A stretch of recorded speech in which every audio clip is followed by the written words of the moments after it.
Hey guys, welcome to the Red Wall. Today's guest is one of the most brutal amplifiers I've ever played. Today we will talk about this ENGL Powerball II.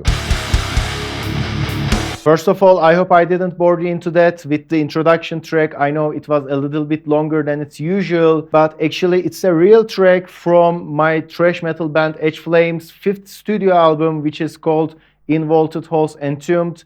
And the album will be available on Spotify or Apple Music or Deezer, etc. on March 1st. And the single, which is called Reverence, Rejection, Retaliation, will be available on this Friday. Actually, probably I will release this video on Thursday. The track will be available on in a few hours. If you could check it out, if you enjoyed the track, that would be really helpful. Thanks for this. Now let's return to the amplifier. In this video, we will check this ENGL Powerball II, and I know it will be a long one because we have 4 different channels with lots of knobs. And if you're a regular viewer, you probably know I'm a conventional guy and I don't like tweaking the amplifier way too much. It should sound good after a few touches, but we will check every button of it, every knob of it, and we will swift through the spectrum as much as we can. Also, I have a Fireball. I will compare this amplifier with my Fireball with 4 different guitars, with 4 different tunings. Also, I won't use a reactive load or impulse response, etc. You will hear the raw sound with a real cabinet and a real microphone without any post EQ, etc. But it will be available a few days after this video. Now let's talk about the features of our amplifier. We have 4 different channels which are clean, crunch, lead 1 and lead 2. It's the 3rd and the 4th channel. Also, we have 2 equalization sections. The first one controls the clean and crunch, and the second one controls the lead channels with a presence and depth punch which affects every channel of the amplifier. Also, we have 2 master volume knob with lots of bottom and bright options, with a middle boost which affects the 3rd and 4th channel of the amplifier, as far as I know. Actually, when this thing came to me, I just played the lead 3rd and 4th channels, which are the lead channels. I didn't even switch to the clean or crunch because you know me. Anyway, let's continue. I will observe the clean and crunch channels right in front of the camera as a first time. Besides that, there's nothing else to say actually. Now let's talk about our signal chain one more. Let me introduce our guitar for this video, and then let's hear it. In this video, I want to use the ENGL Pro XXL 4x12 oversized cabinet, which is loaded with Celestion International V30s instead of UK V30s, just like the Mesa Rectifier 4x12 of mine. I think it's one of the most gnarly cabinet I ever played. It sounds magnificent. It's breathtaking, especially for the thrash metal, death metal kind of like sounds. You know, the Mesa V30, Mesa Rectifier 4x12 cabinet, actually all of the Mesa Rectifier cabinets, not just the 4x12 one, it manipulates the sound, it shapes the sound way too much, and you can get a Mesa sound, not Mesa head sound. The Mesa cabinet sound no matter what, but with this cabinet you can find the aggressive side of the amplifier. Instead of making the sound of the amplifier turn into something X, you know, like Mesa, like ENGL, you won't hear the ENGL cabinet sound from this cabinet. You will hear the aggressive side of the ENGL Powerball through this cabinet, and because of it, I really like this cabinet. It's something different for me. You know, a Mesa 4x12 is always a Mesa 4x12. It's a benchmark, it's an industry standard, but it's something unique, it's something different. Enough with sugarcoating the ENGL. Let's talk about the signal chain. We have a Maxon OD808. Actually, boosting an ENGL, especially a Fireball or Powerball, can be a blasphemous thing, can be an unorthodox thing, but when I tried this head for the first time, it sounds way more saturated on the high mids, and because of it, I believe a Maxon OD can hold that this area, and it can be good. It can be good. You will hear it. I will make this active and inactive time to time during playing. Besides that, we have the head, we have the cabinet, I just mentioned it, and we have SM57, a simple Shure SM57, which is placed as half cap, half cone, nothing fancy, which directly goes to my Focusrite 18920 audio interface. and you will hear the unprocessed audio.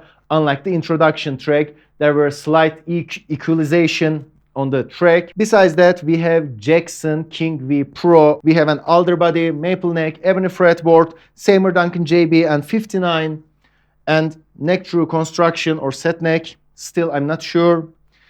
Now, let's hear the amplifier. I will start on the neck pickup with the noon position.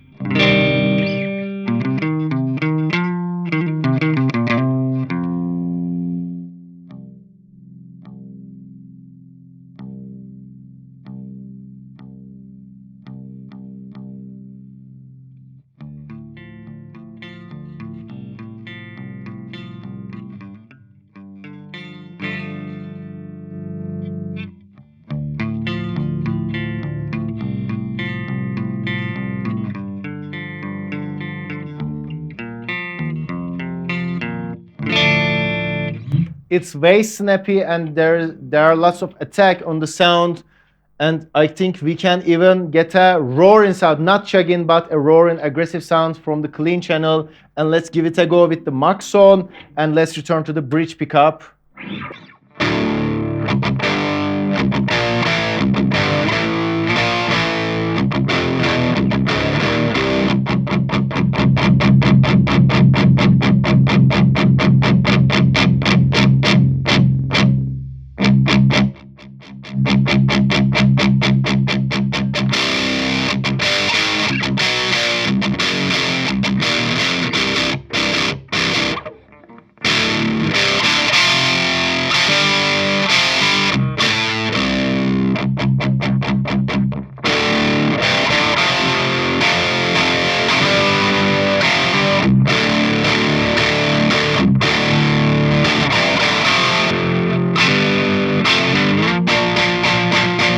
It's way too powerful, and probably unlike the dual rectifier multiwatt, you know, the first channel of that amplifier has the Mesa Lone Star circuit in it, and you can get really controlled, really soft, clean sounds, or you can get something similar from a Marshall JVM, but you shouldn't trust the clean section of this amplifier if you are looking for something soft, something controlled. And let's return to the crunch channel. Let's lose the Maxon.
You know, it kind of feels like the blue channel of the 5150, not because of its characteristics, but the potential power in the channel. You know, it says crunch, but you can get a chugging sound even from the crunch section of the amplifier, and it can be good time to time. You know, the most powerful channel, it can't be the best time to time for your production or the stage purposes, and you can get a controlled high gain sound with the crunch channel with a little bit of help from the booster.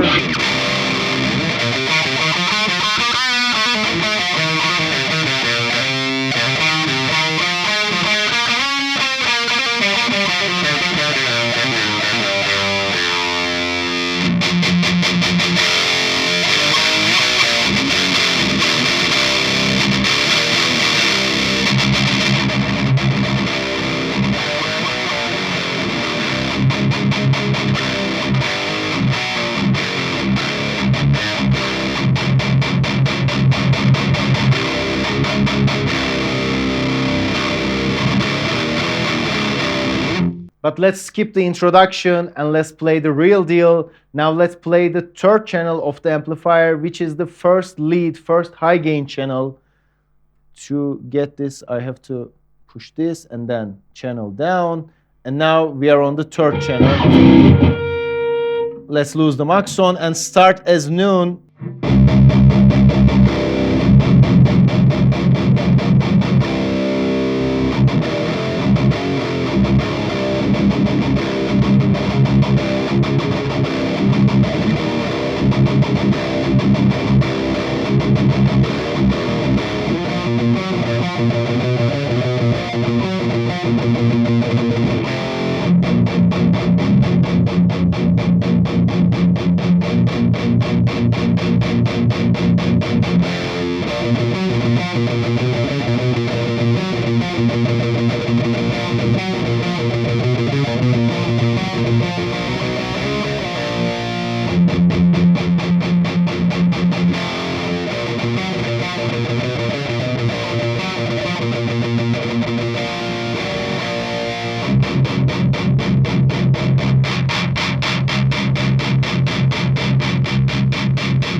And let's give it a go to the mid boost. You know, you have to push this and then adjust this knob to adjust the level of the mid boost.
And now let's open up the OD808. We have to decrease the gain.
You know, it's not for everyone, but I really like to open up the treble and presence, especially on the ENGL amplifiers. You know, it kind of provides you a hardcore beatdown, like, you know, the crushing sound of it. And I really like the power of this sound.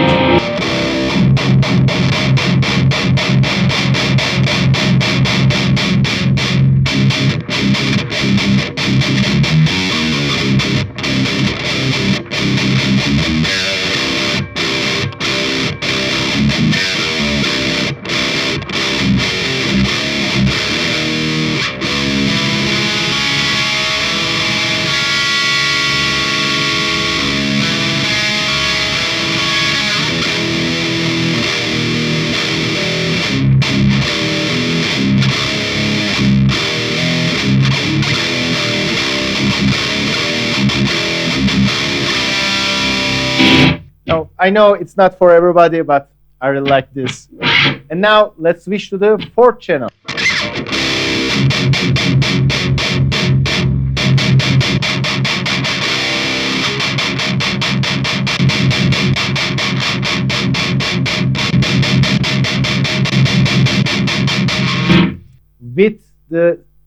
With the exact adjustments, I'm switching between the third and fourth channels, and I think the fourth has a tighter sound. And let's close the OD2 to compare this. But obviously, probably you will get a tighter and heavier sound while the channels are increasing.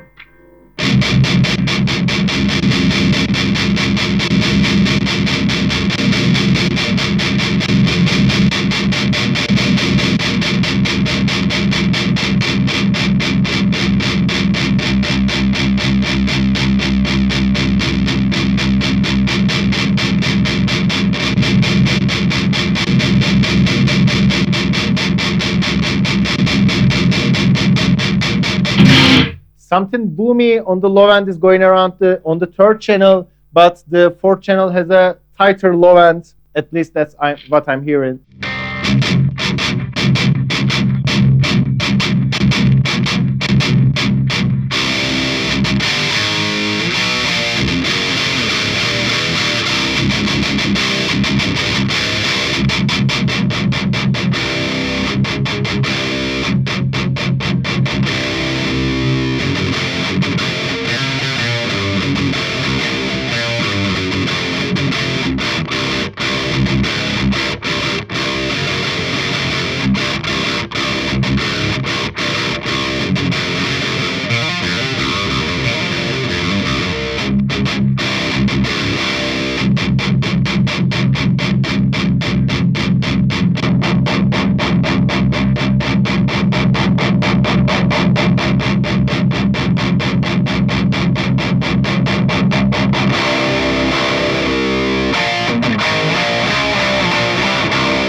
And let's open up the OD.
I think we can increase the gain, and we need a little bit of more punch.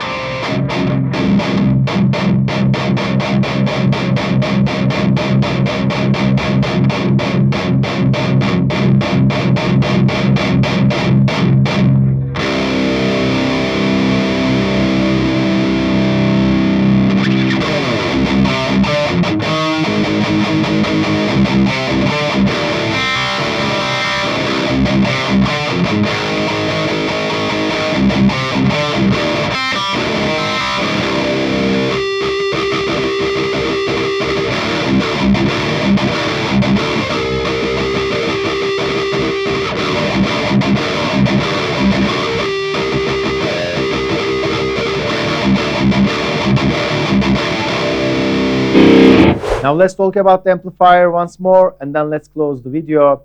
You know, the Powerball has a way saturated, excited upper mids than most of the amplifiers that I ever played. You know, I like tighter upper mids like 5150 or Fireball or maybe Archon. You know, even the dual rectifier is way loose when it comes to the high frequencies. Also, the low end is way too loose for me. You know, I have no idea why I love dual rectifier. You know, if you investigate each side separately, you won't satisfy it, but as a whole, it sounds really good. And this situation applies to the Powerball as well. You know, I just looking for a Maxon OD808, just like the rectifier itself.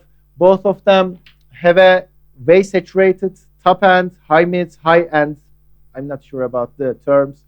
Also the low end is kind of boomy, but if you just put a booster on the signal chain, it will hold everything just as it should be, and it will give you a punchy and saturated and excited in a good way sound, which will directly fit to your mix.